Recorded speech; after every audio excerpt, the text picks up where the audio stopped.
Hello, key searchers. Thanks for joining me again for one of my wacky videos on trying to break the code, crack the code for the secret treasure hunt. Today's video was recorded on Labor Day 2025, and it's dedicated to Lori and Marion for having joined me on a group chat uh, Teams meeting.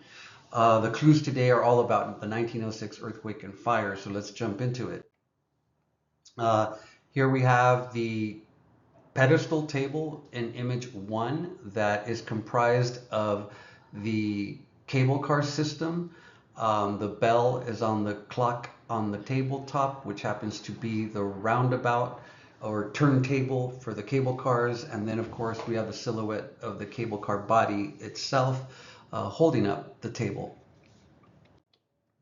So when we look deeper, I realized that the type of clock is different from the other images. New York has a clock face, and Louisiana, New Orleans has a grandfather clock. But here we have an alarm clock, and that's when I realized why specifically an alarm clock? Well, because of the earthquake and fire. And so when we look at the terminology associated with alarms, in society, we often hear the term three-alarm fire for fire departments to, go put out a fire. And then obviously the generic term in general is to sound the alarm. So then that brought me to the base of the table that I realized, oh, okay, it's silhouetted, it's hidden. So why is that? I guess he was trying to make it more difficult to decipher the fact that there are these police and fire alarm boxes all throughout the city. There's hundreds of them, if not thousands, a couple thousand, I believe. They're ancient relics, but at one time they were helpful, and they are very different. They're different types. Some are just fire, some are just police, some are both police and fire, and they operate differently.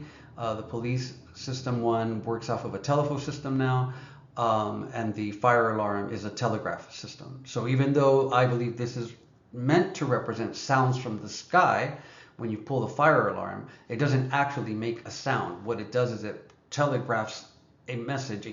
It sends a cable system message to a headquarters alerting them of fire. And so with that, I realized also the vines of the rows are coiling around this whole cable system. As you can see here, there's a silhouette of the cable car, the turntable of the cable car, and the bell of the cable car.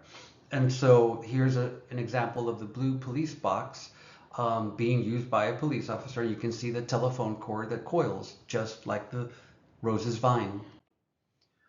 And so, as I mentioned, sending a cable is obviously a play on words for using the body of the cable car to disguise the fact that that is the sounds from the sky pulling the fire alarm.